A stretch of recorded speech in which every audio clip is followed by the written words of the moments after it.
Computer. Here we go. Okay. Great.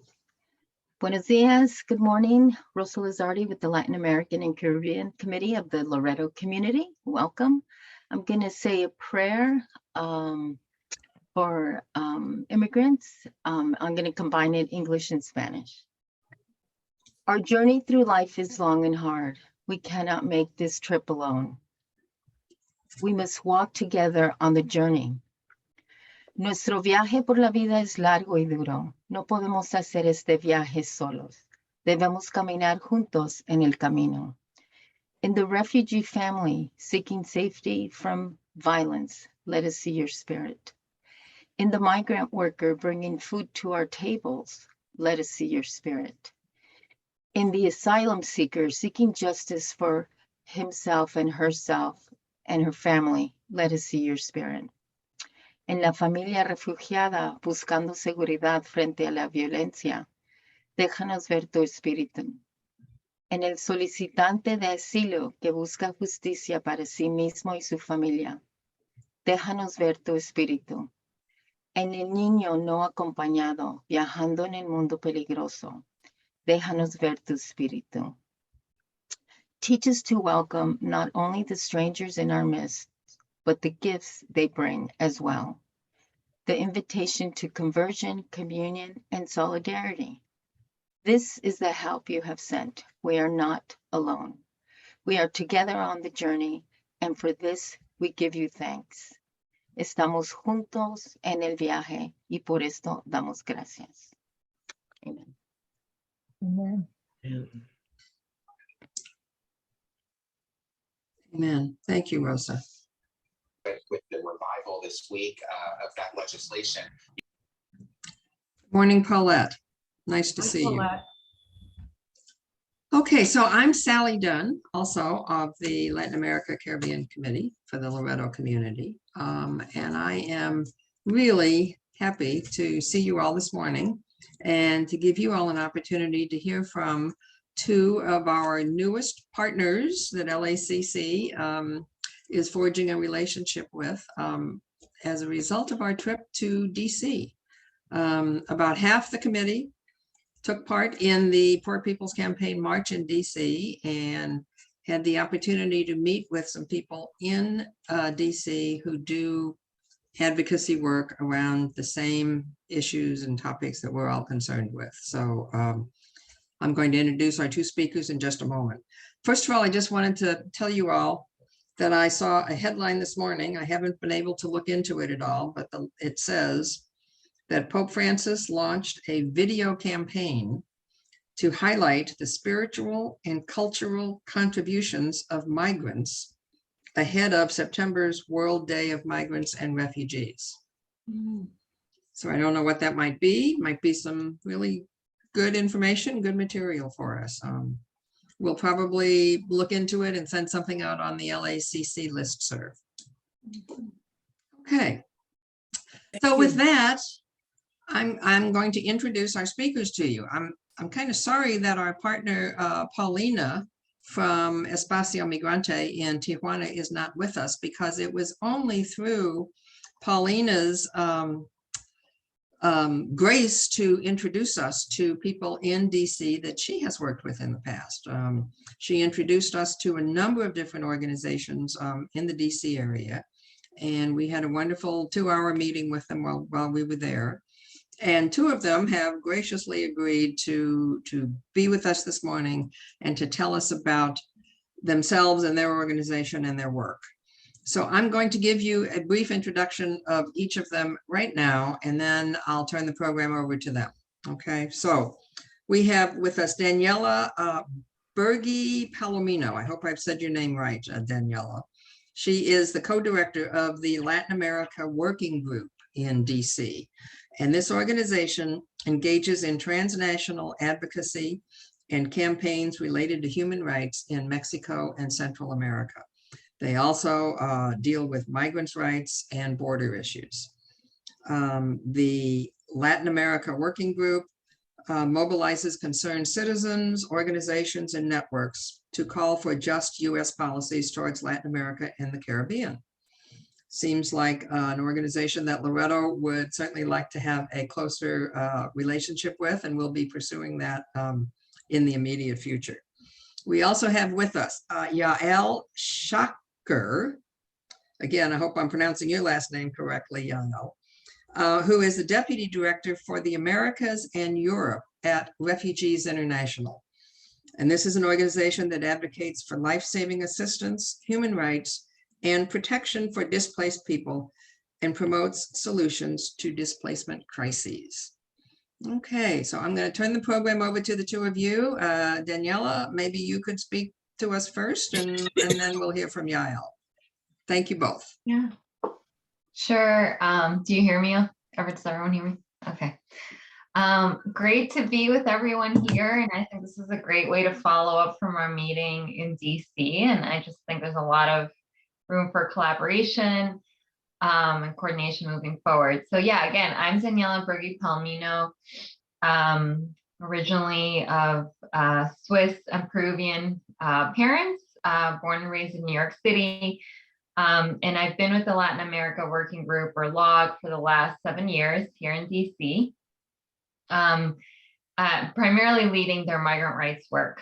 And so, as you just heard, for those of you who don't know LOG, we have been around since the 1980s, 1983, and were founded at the time of, U.S., when the United States was intervening in a lot of the armed conflicts and civil wars in Central America, in El Salvador and Guatemala primarily, and not taking a role that we wanted to see, basically supporting a lot of the violence and attacks against indigenous communities and others. And so since then, our mission has really been the same, which is to influence U.S. policy to make sure that it it helps and doesn't harm the situation in Latin America and the Caribbean to the extent possible. So today, that is what we do. We're based in DC, and so we advocate, educate, and mobilize citizens and others to basically ensure just U.S. policy towards the region. And like I said, I lead our migrant rights work. And so basically how we do that is, we're based here in DC, so we do the traditional advocacy with colleagues like Yael and many other organizations, meeting with the Congress, meeting with the administration on issues pertaining to U.S. foreign and migration policy. We also work with a coalition. We began as a coalition, as a working group, and we still very much have that identity.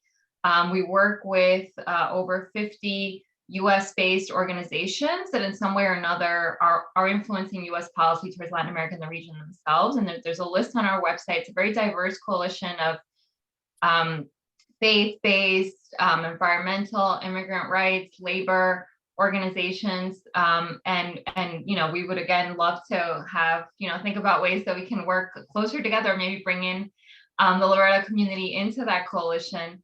And so even though we're a very small organization, we're 4 people, everything that we do is really done jointly with members of this coalition in terms of the campaigns that we lift up, the advocacy positions that we push forward to improve US policy. So we have this coalition mandate as well. And then we work very closely with civil society organizations across different countries in Latin America and the Caribbean, bringing them to US policymakers, lifting up their campaigns, and really making sure and working with them to document human rights violations on the ground and explain the ways in which US policy is affecting human rights and the struggle of their communities. So I think that's a little bit about us.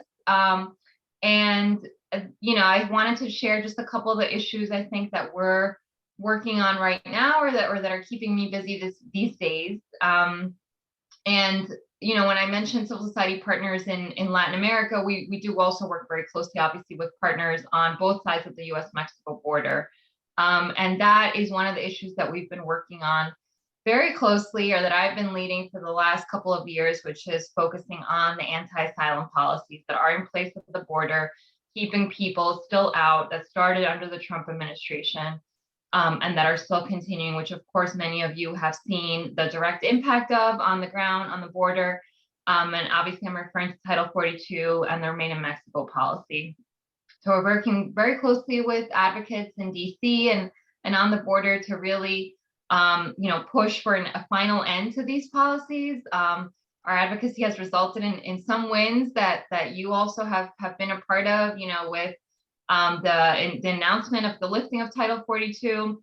Of course, we know the courts then blocked it, and also the Supreme Court ruling that Biden administration was right to end MPP. And we're still waiting now for what is the next step from the Biden administration, getting a little concerned that there hasn't been too much action.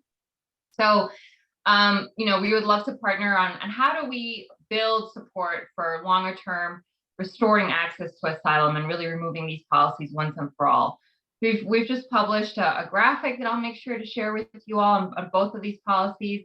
And we're also pretty concerned right now with the Congress and supporting a lot of efforts to make sure that in the negotiations right now with the Congress, there aren't amendments attached to budget reconciliation bills to keep Title 42 in place. And we're pretty concerned about the way in which, there's been basically a surge of bills to, extend Title 42 for the short term and the longer term. And I think there's a lot of work that can be done there to, really convince our members of Congress about why this policy is so harmful. And particularly in the next couple of weeks, we're concerned that there's going to be a lot of negotiations around amendments that could extend Title 42. So, and I know you've all been very busy on that, but those are some of our priorities in the immediate with the Congress on asylum. And then, of course, we're gearing up for ways that we can, honor the anniversary of the abusive treatment of Haitians and other migrants in Del Rio, Texas in mid-September. And really gearing up towards November, again, on building sort of longer term support for restoring access to asylum and working with our partners on the border to see how we can make that happen, urge the Biden administration move forward. Some of the other issues that I've been looking at recently, and that I think there's potentially also room for collaboration. We also do a lot of work on temporary protected status, or TPS, and have been very concerned about the potential, for TPS protections to end for Central Americans. Particularly, there's around 300,000 Hondurans, Salvadorans, and Nicaraguans that have had these protections in place. And right now, their protections are set to expire at the end of December of this year. And these are people who obviously have been living in our communities for years and years and have had their protections renewed, although obviously there was an effort by the Trump administration to end them.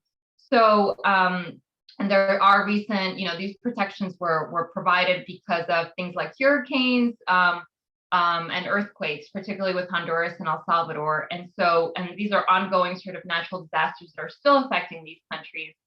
And so we're very concerned and gearing up to make the push for the end of the year also, in the hopes that the Biden administration will extend these protections beyond the end of this year, because that would otherwise mean that these folks would be affected and possibly at risk for deportation. And then, some of our other work right now, when we talk about migrant rights and focus on our campaigns to protect the rights of migrants and refugees, we really look at protecting migrant rights along the entire migrant route. And so it's not just at the border. And so we do focus very much on the impact of U.S. policies south of the border as well. So we've been working with Yael and others to make sure that any negotiations that the U.S. enters into with countries like Mexico, or even further south along the migrant route like Costa Rica and Panama, really don't go towards stopping migrants further and further south or externalizing our border. And so we're watching those negotiations very closely. I know I was just hearing from our partners in southern Mexico just yesterday that there was a group of over 2,000 migrants in southern Mexico that have been brutally kind of stopped by the Mexican migration agents, which is, not new. This has been going on for the last couple of years and months. But how do we make sure that, what the U.S. is focusing on south of our border doesn't necessarily increase enforcement policies and allow migrants to really seek safety where it is that they want to? So we know there's many that would potentially seek protection in Mexico. But the Mexican government has focused more on an enforcement regime as opposed to a protection regime. So we're working very actively on that as well. And finally, I'll just end with, we are focusing a lot right now on a lot of challenges that are affecting the rights of people, particularly in Honduras, Guatemala, and El Salvador, so the northern countries of Central America, and trying to explain what is going on there in terms of the closing of civic space and attacks to corruption and governance. And, many of us are very familiar with this. This has obviously been an ongoing story in these countries where, there's been tons of gang violence, targeted violence towards women, LGBTQ and youth. But more recently, in the last couple of years, unfortunately, we've seen the governments, particularly, well, in all three countries really, take very backward steps in how they address corruption within their own government and within their own institutions. And then also the way they've clamped down on citizens, particularly throughout the pandemic, sort of heavy-handed security approaches.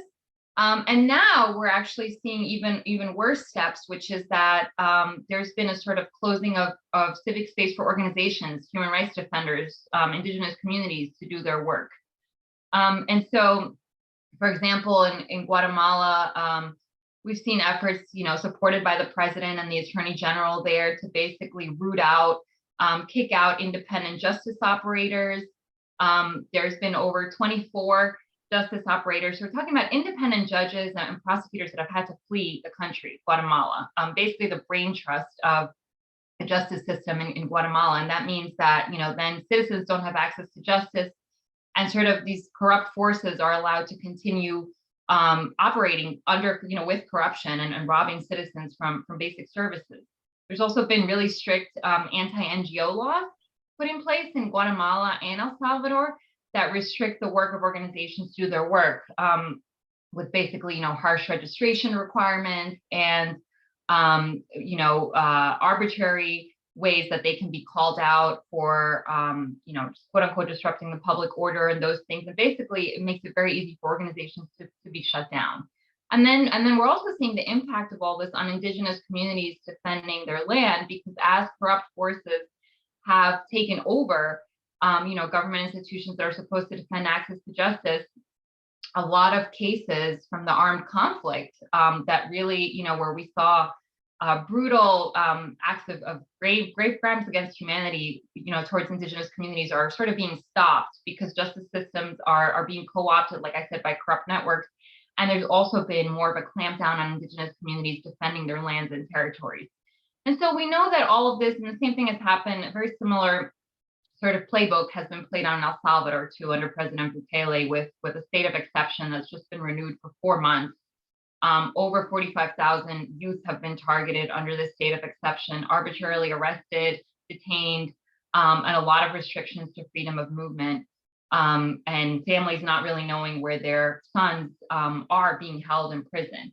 And so we know that all of these factors are going to ultimately drive more migration, drive people to flee their countries, because they're not seeing hope in their own governmental institutions, or have the sense that their government can protect them. So we're really focusing on explaining all of this. And then I think, making sure, we've heard a lot about the Biden administration's plan towards Central America, investing billions of dollars. And so making sure and following that money as well, the aid packages, and making sure that they are going towards local communities, local organizations, defending a lot of these rights and work on the ground, as opposed to some of these corrupt government institutions. And ultimately, there's a lot of consultation going on with a diverse range of organizations. So we're looking also very closely, within the Congress, making sure that they're receiving these messages, and that the Biden administration's plan for Central America is not just about investing, billions of dollars, but it's more strategic, and also calls out what is going on in these countries in terms of backward steps on corruption and human rights violations. So those are, very broadly some of the issues that I'm working on right now, and that I think there's a lot of potential to collaborate on. We do have a lot of materials that I'll make sure to share and get to you, Sally, and also we have, you can sign up. We send out regular action alerts to our activist network, and that's ways that you can stay in touch to hear about opportunities to call your member of Congress, with a lot of some of the legislative priorities that I mentioned, and ways that we also send out some of our materials. So we also work on Colombia, and we also work on Cuba, although I don't necessarily lead those campaigns, but really happy to be here, and hopefully we can continue the conversation. Daniela, thank you so much. Wow, listening to you speak, I am astounded that you are dealing with so many different issues with a staff of 4 people. So congratulations for that. And I think we in Loretto know what that's like, to try to cover a lot with Sure, yeah. you people. Yes. So thank you very much. I'm going to suggest that instead of having questions now and comments for Yeah. Daniela, let's wait until we hear from Yael, and then I think we'll have plenty of time for a really rich dialogue. So Yael, you have the floor. Thank you. And I'm glad I got to go second so that Daniela could do the heavy lifting. But thank I you think for I went a having. little over, sorry. No, it's great. And you know, as Daniela mentioned, I won't cover the things that, you know, kind of that we work on together. But some of the other issues that my organization does that are a little outside what Daniela beautifully spoke about. So Refugees International is an organization focused on forced displacement all over the world, as Sally mentioned at the top. It was born out of the Vietnam War boat people crisis in the late 1970s. So typically for most of its history, although it always was interested in asylum in the United States, including during the Reagan era, that when LOG was born, but it had more of a focus on refugee crises overseas and in other countries. And we have, you know, we're about 20 people, still pretty small since we cover the whole world, sort of, although we're all based in DC. We have people who focus on North Africa, we have people who focus on Europe, we have people who focus on Latin America, but we also have people who focus on topics like climate displacement and gender, and specifically, so sort of geographic and thematic focuses of different people's work. I forgot West Africa, Asia. I mean, so, you know, we're covering refugee crises in different parts of the world. And I actually came to Refugees International after being trained as a historian. I taught US immigration history for a couple of years. And then also was living in Connecticut actually at the time when I was teaching, and spent my time teaching at the University of Connecticut and also working with an organization called the Connecticut Institute for Refugees and Immigrants, which is like a local legal service provider there, you know, helping people apply for asylum and humanitarian visas and other things, which had been sort of the origins of those systems had been the subject of my historical scholarship as well. So that was really interesting. And then in 2017, I went to Texas on a postdoc, supposedly to turn my dissertation into a book at the University of Texas at Austin, but spent most of my time, remember, this is when the Trump administration had already come in, spent most of my time with a law clinic visiting detention centers in Texas and helping women, mostly from Central America.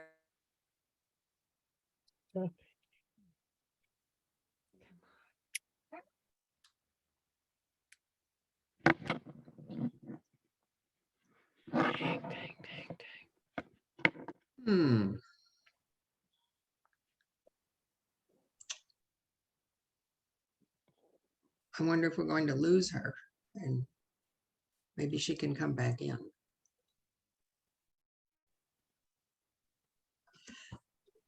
Oh, I'm going to suggest that we go ahead and have a discussion, and if there are any questions for Daniela. And yeah, Connie, please. I don't know if I'm muted or not. Can you No, hear you're me? not. We can hear you. I hear you. Okay, so I want to tell you greetings, Daniela, and thank you.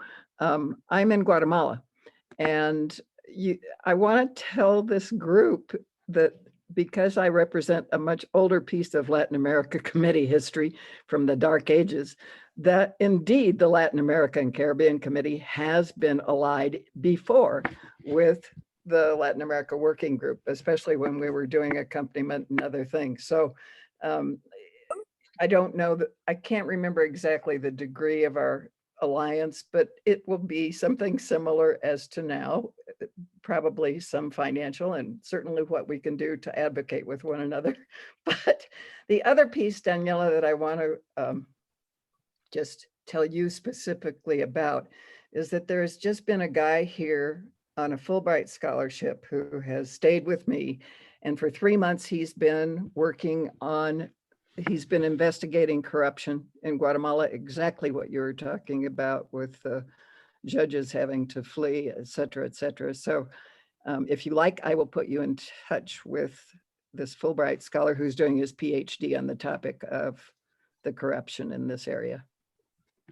That would be great, Connie. And yes, my co-director, Lisa, who's been around for much longer than I have, did tell me about the alliances in the past. So hopefully, yeah, we can pick that up again. So thank you for that. And yeah, it'd be great to connect with the Fulbright scholar too. Isn't historical memory just wonderful? Connie, was a I didn't know that. Thank you for bringing that to us. I'm sure others did, but I did not. Thank you. It makes me glad. Me too. Me too. Okay. So Yael, I see we have you back. What a rude interruption, but please, Yeah. please go ahead. No, I unfortunately don't know where I got cut off. I hope it was in Texas when I was helping women apply for credible fear screenings. Okay, so It was, and visiting the detention centers, which we've done a little bit of, and it's so, oh, thank you. That's right. So as you know, once you've seen these places, you sort of can't not want to do something about them. And that's when I started working for Refugees International and moved to Washington and started doing advocacy full time. And some of the issues that I've been focusing on, and the other important thing is, although I said Refugees International had focused on the United States a little bit in the past, it was basically my position was a new position to focus precisely on some of the issues that Daniela talked about before related to access to asylum at the border. And the way, so I spent the first year I was at Refugees International in 2019, essentially chronicling the Remain in Mexico policy and visiting the different ports where people were being sent back to wait and interviewing many of the people under that policy. So I'm focusing on these restrictions to asylum. And I just, since then, I've continued to focus on asylum access at the border, on some of the policies that the Biden administration has kept in place, like Title 42. And I guess other kind of big issues that we're focusing on, or that I'm focusing on more recently,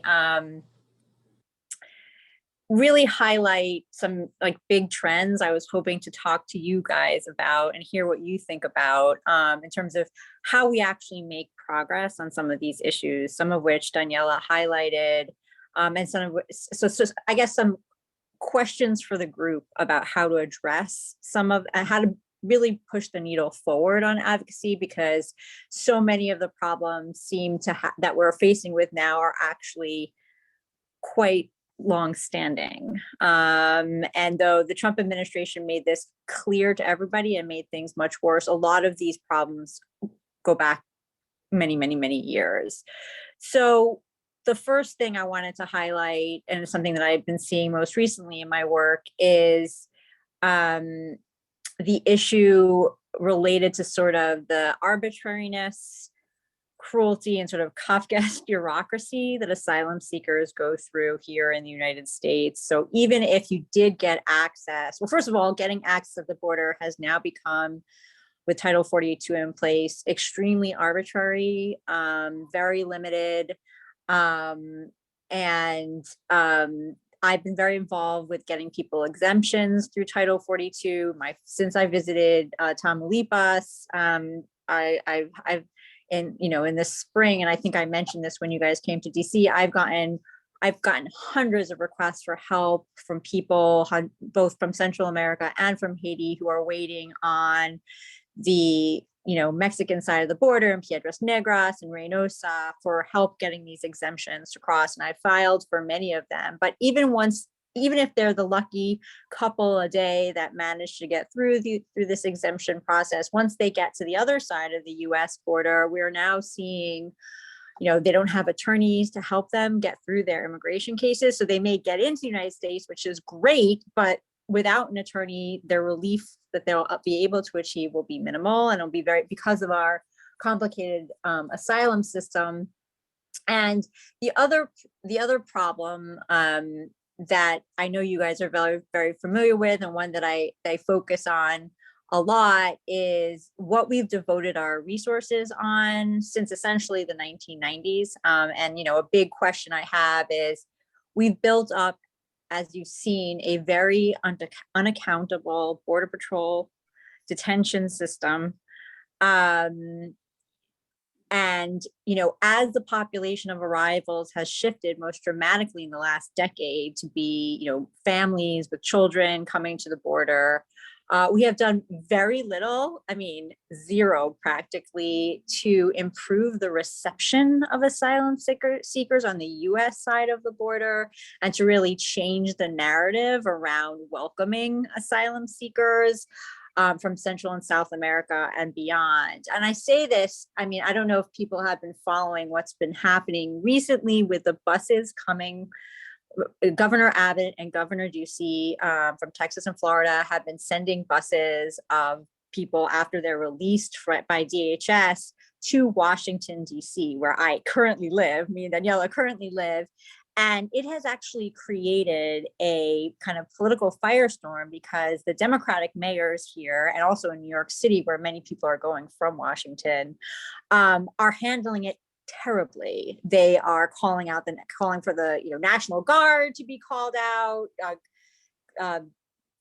Mayor Adams in New York City is basically saying that asylum seekers are ruining the shelter system in New York City and blaming them for all kinds of problems there. And so what we're seeing is a lack of real emphasis, frankly, in a bipartisan way, on how do we actually receive the increasing numbers of people who are coming to the border in a humane way. So even if they get past DHS, and even if they get access to asylum, how are we going to, in communities across the country, at the border and well beyond, prepare, ensure that our political leadership respond appropriately and work with all of us who want to do much more to help people get on their feet, here in the United States.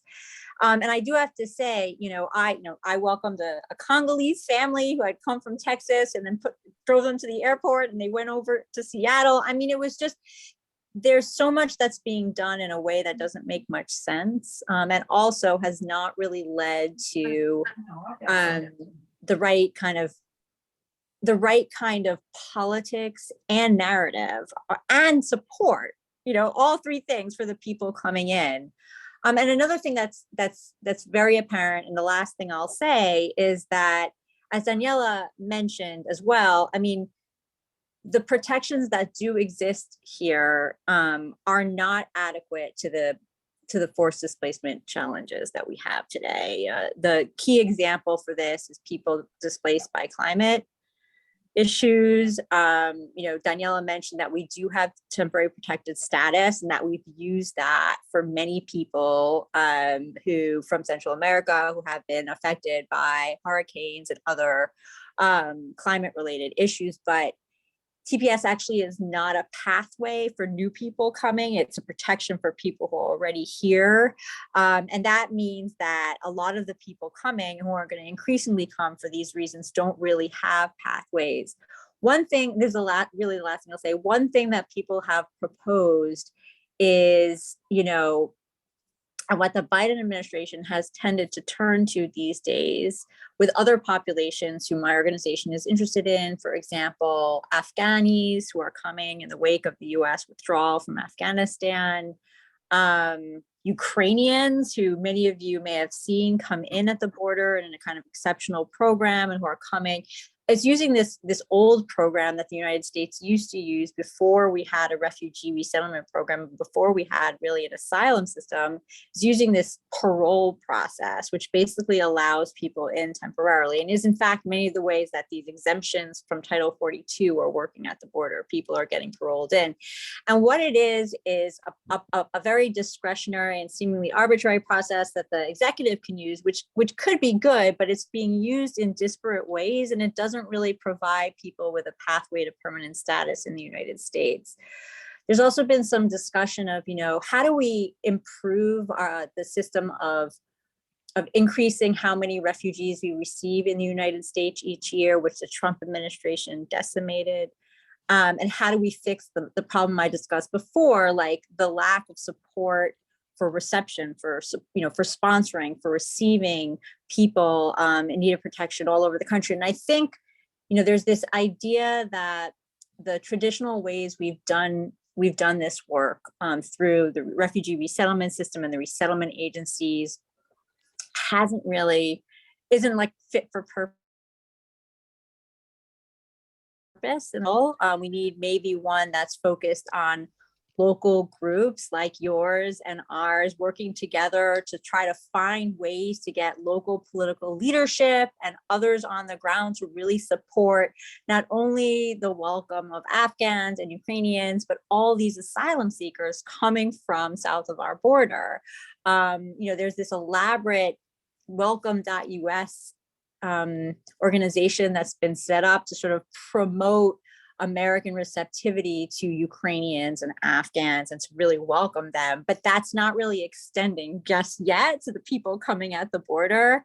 And even there, it's not clear that the private sponsorship and private support that we all have for people who need protection in the United States is really changing the political the way that politicians respond.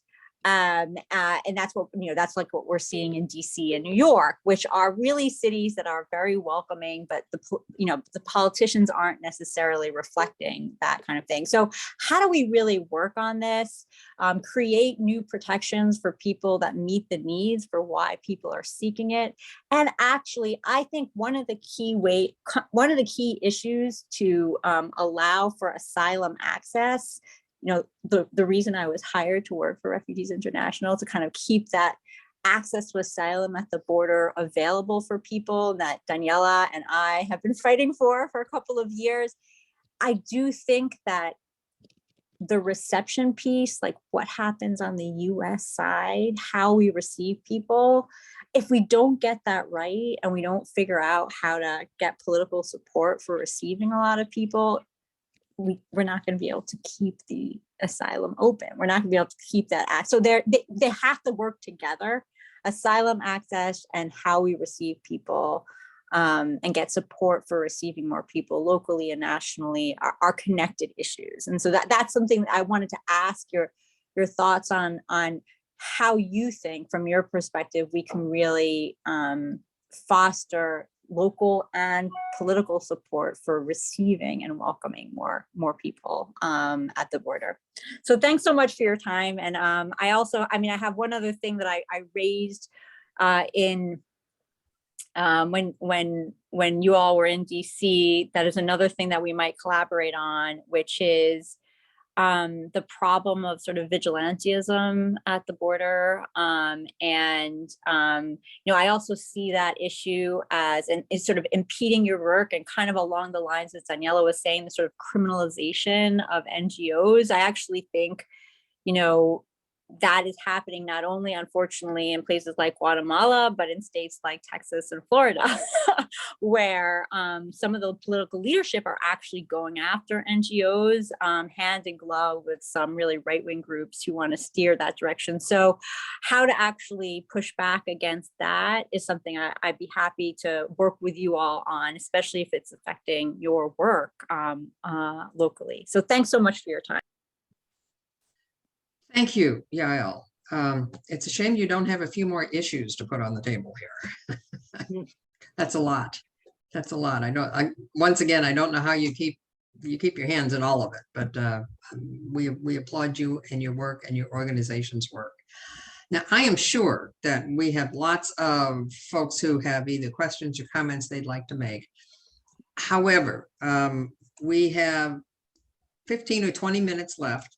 And I would like to, before we get into what I think will be a rich dialogue, I'd like to give Dora and Bob an opportunity to tell us if you have something real quick that you want to update us about. I don't want to lose the opportunity for you to do that. So Dora, anything we need to know from you? I mean, I know there's a lot we need to know from you, but anything you would like to share with us right now? Well, first of all, I want to say thank you so much to Jael and Daniela for really participating in this so very important meeting, because it makes me feel like, I mean, sometimes you feel so lonely here back home in those deserts, you know, walking along the wall, meeting people every single day. They are desperately looking for somehow safety or a way to come in. And so it gets lonely sometimes, and Bob can attest to that when we see face to face what's going on in our borders. But this really, really light up my spirit. And that's why I have my little candle, because we cannot lose hope. And people like you too brings hope to me that we are here in the ground, but you out there with a paper and pencil and working and working. So right now, what we're seeing is the same. You know, we still have our people waiting in our borders and around Nogales, Sasabe, Sonora, Nogales, Arizona, Agua Prieta, which is in Douglas, Arizona, Yuma, and all those areas, hundreds and hundreds of people waiting for something to pass, you know, and the only people that we see in crossing is with the exceptions of Title 42 that you're talking about.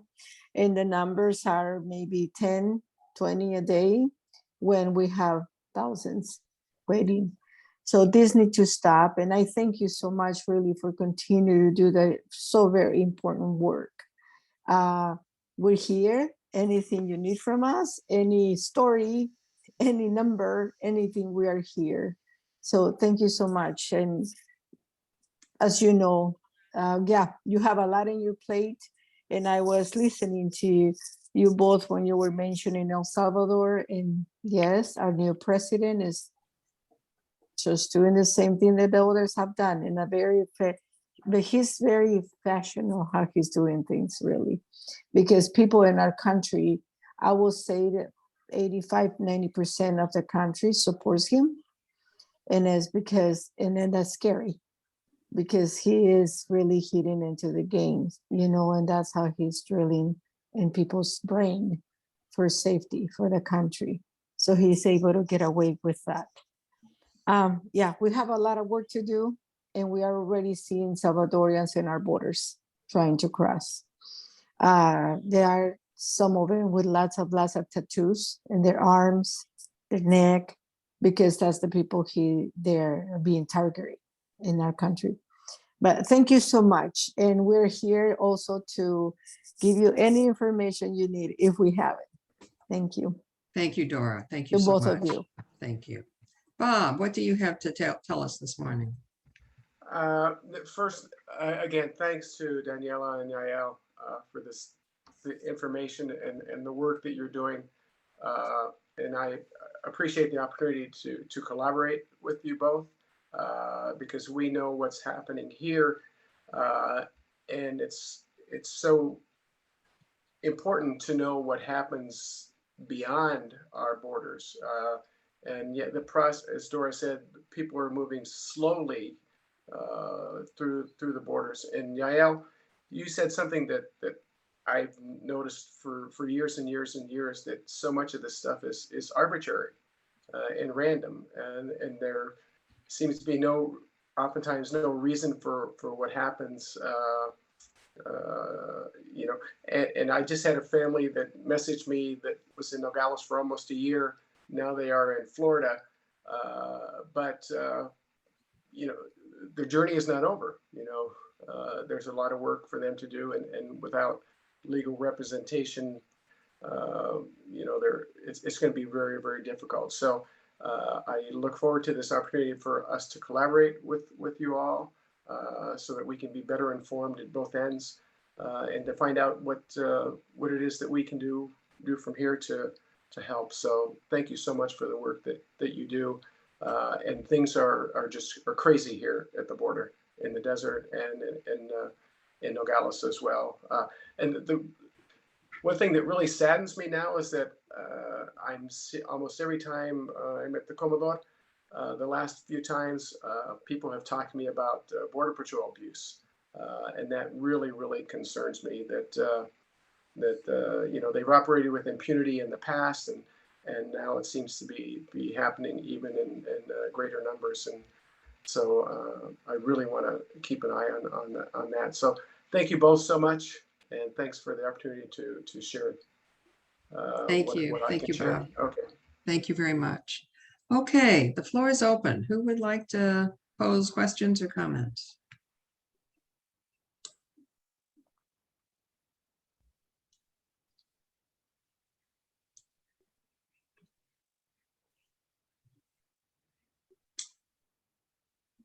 Connie?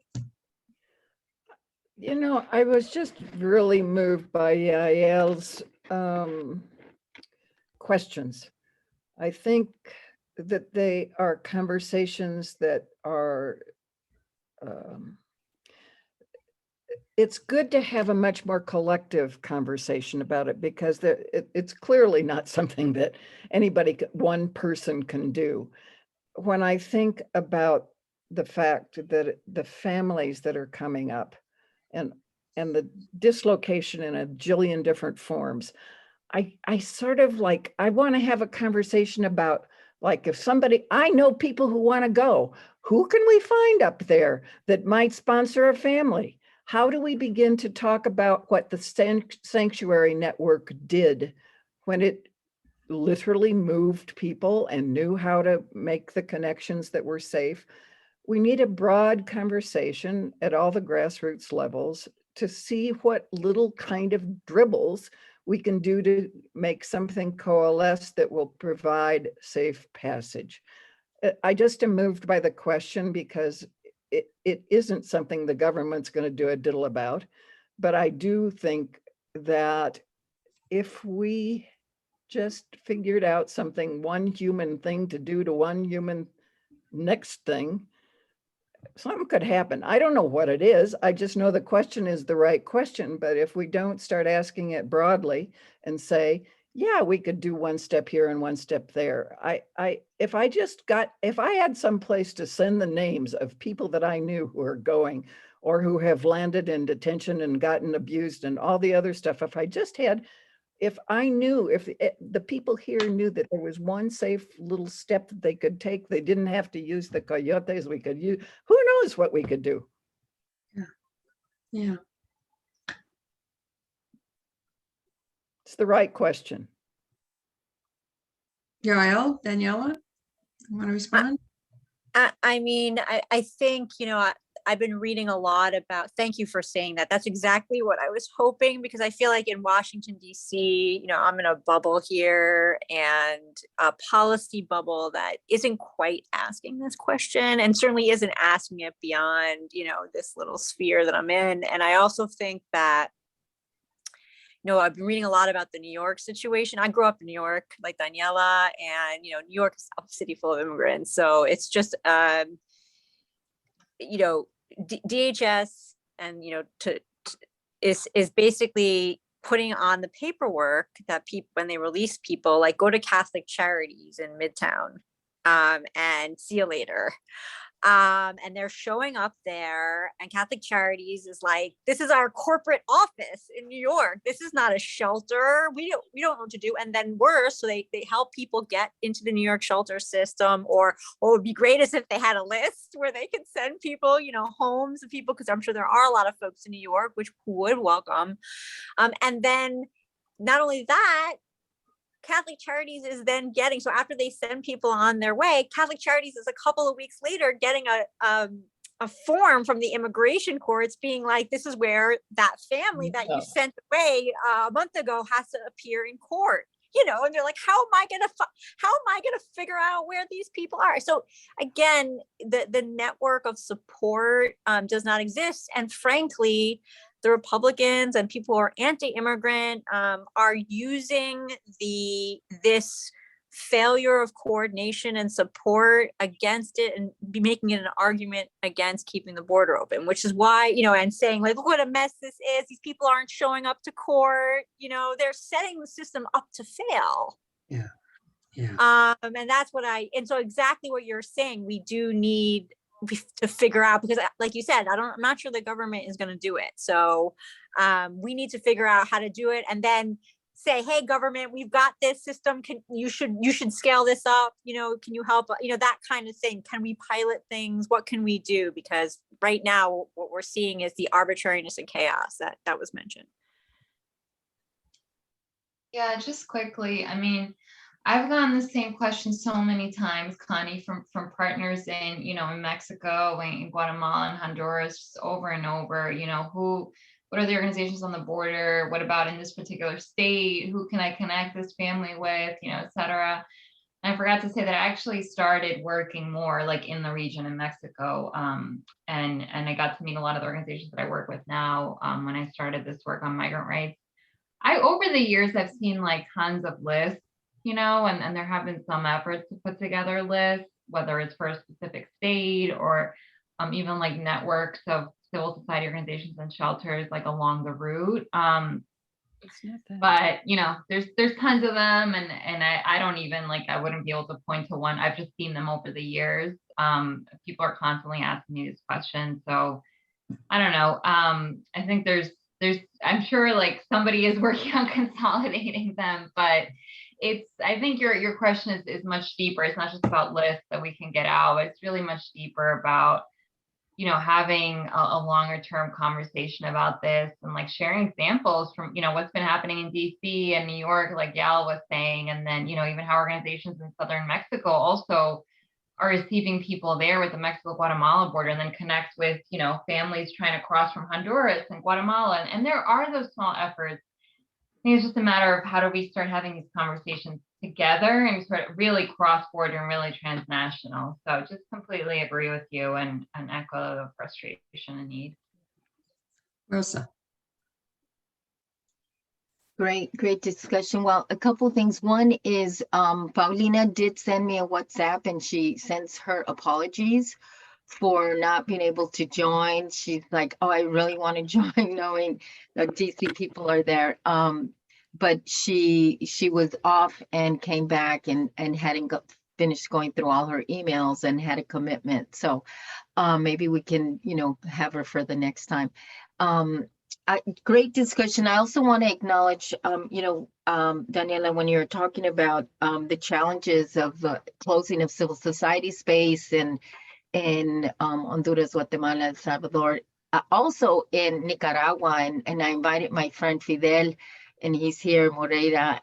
Perhaps at a later immigration spotlight, we can invite him to tell his personal story and then the narrative around you know, his organization in Nicaragua, which, you know, is really hard to continue to function because of the situation there as well with Ortega. But I think that it is so important to work cross-nationally, and I love that you know, we're rooted at the border, particularly with Dora and Robert and Paulina and our other partners. And, you know, we hope to be able to resume some of the border trips to really get back into that mode, you know, now that COVID has calmed down. But you know, having these, you all as news partners on the other end of the states, you know, and I really see Loretto Network as the connecting dots in between, and those questions are such key questions about, you know, not having a network in place, and how do we support that. how do we support the policy level along with what's the reality of the situation for many migrants on the ground. So just want to put that, I think this is a conversation that needs to continue in perhaps more concrete ways. And thank you all for being here. And I know we're running out of time. So I think Dora now has her hand up. Oh, just real quick, I just want to mention that for my experience working one-on-one with asylum seekers from the other side of the border until they are in Connecticut, Chicago, whatever area they go, and that is the need of connection, for connecting them to services, to social services, legal services, because I get that call in WhatsApp. I tell you every day that they are, there's so many barriers for them. So I think going back to your idea, Connie, of creating this web, and I heard that in other conversations with other groups, that it is very helpful. So what I'm thinking is, if we start locally, like for us here in Arizona, we can get our resources together that we have in Arizona, and then we can assign one person, and every person in each state can do the homework of looking for what is really open and working at this moment. Because I do have a lot of lists, but when I call those numbers, they don't even work anymore. So I don't want to give a family that number. So maybe we can start doing that homework locally for us, like Bob and I already throw Bob in here. Bob and I can get our names, our organizations that do a pro bono work for our people. But I know that a lot of people do not stay in Arizona. They go way east, north. So I don't know. It's just an idea that we are in different places of this country, and we all can, come up with this idea of create this tool for our families. But thank you. That's all I have. Thanks, Dora. Thank you so much. We are unfortunately out of time, but my goodness, what a rich conversation with lots of good foundation for us to continue these conversations. I would like to suggest to everybody in Loretto that you all take a look at lawg.org, which I have done. Take a look at the list of their partner organizations, of the members of this coalition that Daniela talked about. To me, it seems clear that that's a group that Loretto wants to be a part of. So we're gonna pursue that direction for sure in the very near term. And I'm thinking we need to continue conversations with you, Daniela and Yael. And it doesn't need to be, constricted to our immigration spotlight, which is only once a month. I'm thinking we're going to want to set up some time or sometimes when we can continue this conversation, and it can be with LACC members and any other members of Loretto that want to participate with us. So if you two would be amenable to us going in that direction, that would be my suggestion. Okay, good. Sounds great. Good. Okay. All right. Well, thank you all so much for another rich conversation on Immigration Spotlight. And we'll be in touch with every one of you. Thanks for having me. Thank you. Thank you so Thanks much. again. Take care. Bye. Thanks, Sally. Thank you.